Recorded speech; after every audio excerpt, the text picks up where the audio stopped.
اللہ تبارک و تعالیٰ کا لاکھ لاکھ شکر و احسان ہے کہ ہم سب کو ذکر الہی میں شامل ہونے کا اور ایک جگہ اکٹھا ہونے کا موقع عطا فرمایا۔ میں ایک بات بتاتا ہوں کہ اللہ تعالیٰ جب ساری کائنات کو، شہد، آسمان ہو، زمین ہو، نباتات ہو، جمادات ہو، شجر، جتنی بھی اللہ تعالیٰ نے دنیا کے اندر چیزیں بنوائی، خاص اپنی عبادت کرنے والوں کے لیے بنائی۔ حدیث میں آتا ہے کہ اللہ تبارک و تعالیٰ جس بندے سے محبت کرتے ہیں تو اللہ تعالیٰ آسمان والے فرشتوں سے کہتے ہیں کہ جاؤ تم اس بندے سے، اس مخلوق سے محبت کرو جس سے میں محبت کرتا ہوں۔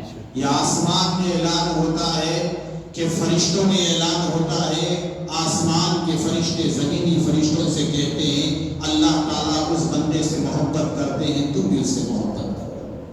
میرے بھائی، یہاں تک ہوتا ہے کہ زمین والے کے ہر جتنی بھی اشیاء اور جتنی بھی چیزیں اور جتنی بھی مخلوق ہے، اللہ تعالیٰ اس مخلوق کے دل میں اس بندے کے لیے محبت ڈال دیتا ہے۔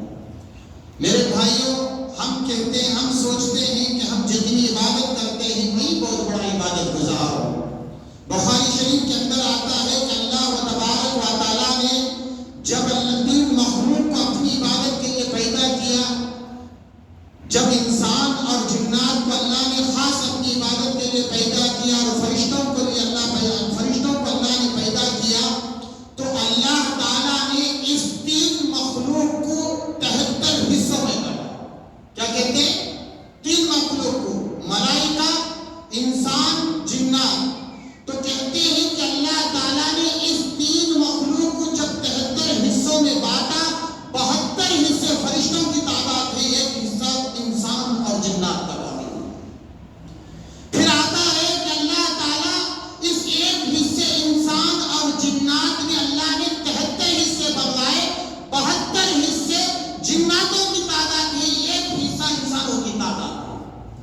پھر اللہ تعالیٰ نے انسانوں کی اس ایک حصے میں 73 حصے بنوائے، 72 حصے نبی کی نافرمانی کی وجہ سے لوگ جہنم میں چلے جائیں گے، ایک حصہ باقی رہے گا جو نبی کے فرما بردار ہوں گے۔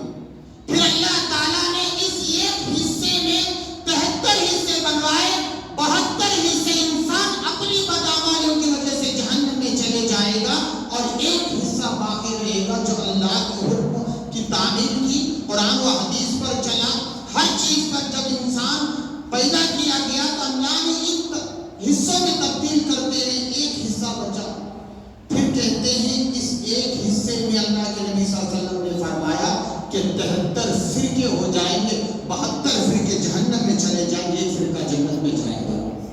میرے بھائی، اتنی کم تعداد، اللہ رب العالمین رحمان و رحیم ہے۔ بے شک میں کہتا ہوں کہ اللہ کی طاقتیں، اللہ کی مددیں، جب انسان اپنے دل سے ذکر الہی کرتا ہے، اللہ کو یاد کرتا ہے، اس کے اندر کوئی انانیت نہیں، جس لیے کوئی دکھاوا نہیں، خالص اللہ کے لیے عبادت ہوتی ہے۔ اللہ تعالیٰ کہتے ہیں کہ دنیا بھی اس کے لیے، آخرت بھی اس کے لیے ہے، سارے انسان کی اس کی قدر کرنے لگیں گے۔ میرے بھائیوں، ہم کو سمجھنا چاہیے کہ اللہ نے ملائکوں کو ان کی تعداد بڑھی، اس کے بعد جناتوں کی تعداد بڑھی، اس کے بعد انسانوں میں نبی کے نافرمانوں کی تعداد بڑھ گئی۔ ایک حصہ جب پہنچتا ہے تو ہمارے پاس سوچنا چاہیے۔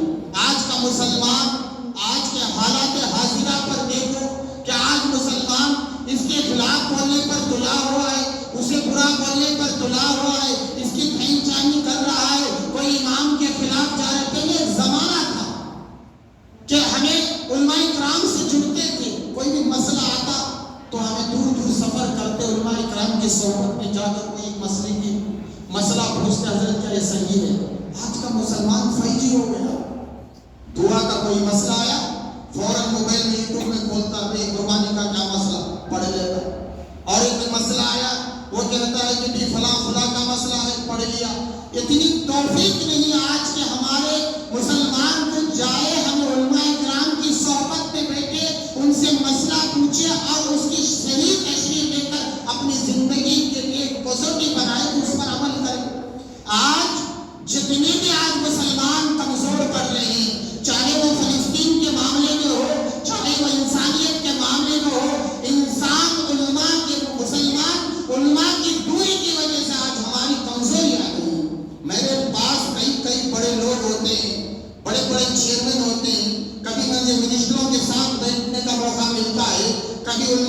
کے ساتھ بیٹھنے کا موقع ملتا ہے، کبھی ہمارے دن شہر کے ساتھ بیٹھنے کا موقع ملتا ہے، بڑے بڑے کمپنیاں جو پرائیویٹ لمیٹڈ کمپنی ان کے ساتھ بیٹھنے کا موقع ملتا ہے، لیکن مجھے معلوم ہوا کہ ان کے اندر علماء کی قدر ہے، لیکن ہماری کمزوری ہے۔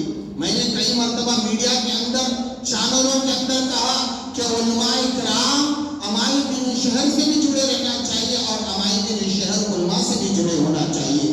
ہماری دین کی حفاظت ہماری ذمہ ہے، صرف علماء کی ذمہ نہیں ہے کہ وہ قرآن کو پڑھائے اور تمہاری بھی تربیت کے لیے وہ سوچے، لیکن ہم کو بھی مدارس سے جڑنا چاہیے۔ دیکھیں میری مصروفیت ہونے کے باوجود بھی ہم چاہتے ہیں جس مدرسے کی دور و دیوار سے ہم پڑھے، میں چاہے کتنے بھی بڑے اسٹیج میں چل جاؤں، میں نے سی ایم کی اسٹیج پہ کھڑے ہو کر بولا تھا کہ جس مدرسے سے میں تعلیم پایا ہوں یہ میرے استادوں کی محنت ہے۔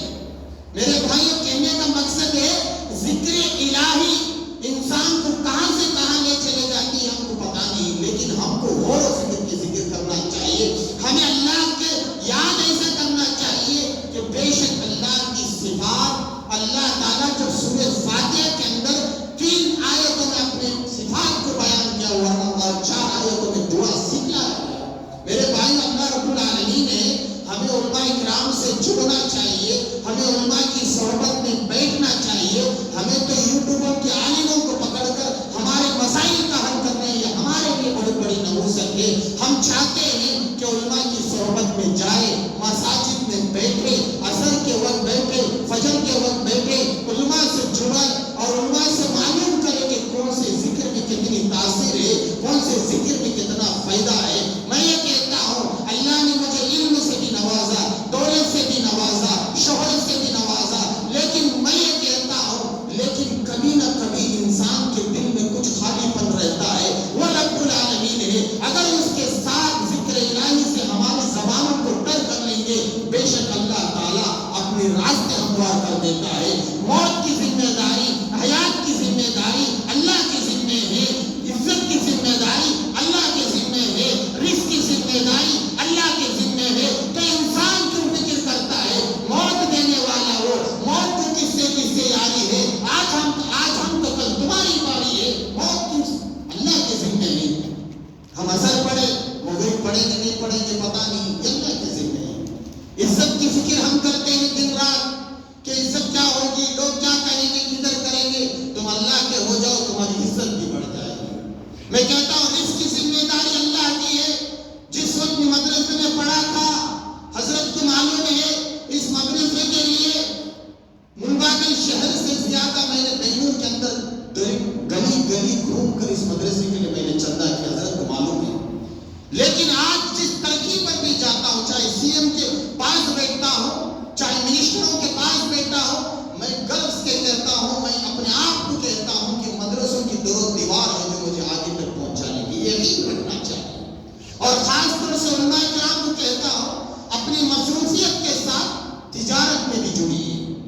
میں جس وقت یہاں کی فراغت میں جانے کے بعد یہاں سے میں کیجر کی قدیم جامع مسجد میں کئی دن تک میں نے خطبات دیے، بیانات دیے، اس کے بعد میں نے اس نظریے سے کھسک کر میں کہتا ہوں ہمارے نبی کریم سرکار دو عالم صلی اللہ علیہ وسلم سب سے پہلے تاجر بن کے بھی دکھائے، اس کے بعد نبی بن کر بھی دکھائے، اس کے بعد باپ بن کر بھی دکھائے، اس کے بعد نانا بن کر بھی دکھائے، نوازوں کے ساتھ بچہ بن کر بھی دکھائے۔ میرے آقا کی تعلیم ہے، پورے حضور صلی اللہ علیہ وسلم جس ماحول میں جاتے، اس ماحول میں جاتے، جب بیویوں کے پاس جاتے تو پورا شوہر بن کے جاتے۔ تو آج علماء کرام کو بھی چاہیے، آج ہر مسلمان کو بھی چاہیے اپنی مصروفیات اور علمی مصروفیات اور پورے مساجد کی مصروفیات کے ساتھ تجارت کی طرف بھی رخ کرے۔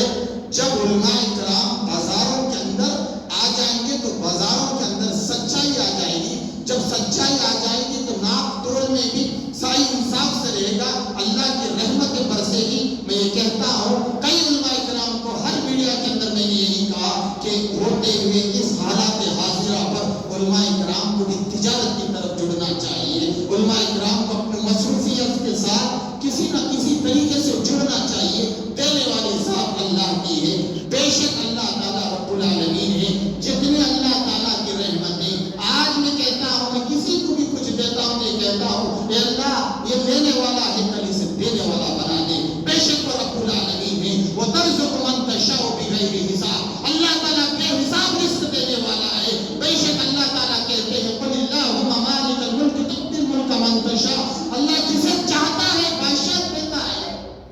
علماء کیسے اللہ حکم دیتے ہیں کہ محمد صلی اللہ علیہ وسلم کہہ دو ہم جسے چاہتے ہیں بادشاہ دیتے ہیں، جسے چاہتے ہیں بادشاہ کھینچ لیتے ہیں. وَتُعِزُّ مَن تَشَاءُ وَتُذِلُّ مَن تَشَاءُ، عزت دینے والا بھی وہی ہے، ذلت دینے والا بھی وہی ہے. إِنَّكَ عَلَىٰ كُلِّ شَيْءٍ قَدِيرٌ، بے شک اللہ تعالیٰ ہر چیز پر قدرت رکھنے والے ہیں. ہمیں قرآن پڑھے تو یہ ذکر، ہم میں کہتا ہوں قرآن پڑھنا الگ ہے، قرآن پر غور و فکر کرنا الگ بات ہے. کوئی بھی ہماری نماز ہو، کوئی بھی ہمارا ذکر ہو، کوئی بھی ہمارا اذکار ہو، ہمیں ذکر سے اس کی فکر بھی کرنا چاہیے. ہم پڑھ کیا رہے ہیں، اللہ سے ہم دعا مانگ رہے ہیں، ہماری دعاؤں میں بھی وہ توجہ ہونا چاہیے کہ ہم اللہ سے کیا مانگ رہے ہیں. ہماری دعاؤں کے اندر توجہ دوسری ہے، بزنس پہ ہے، حالات پہ ہے، قرضداری پر ہے. اب مانگ رہے ہیں اور آپ کو پتہ نہیں چل رہا ہے کہ ہم اللہ سے کیا مانگ رہے ہیں. بس اللہ سے دعا کو کہ اللہ تعالیٰ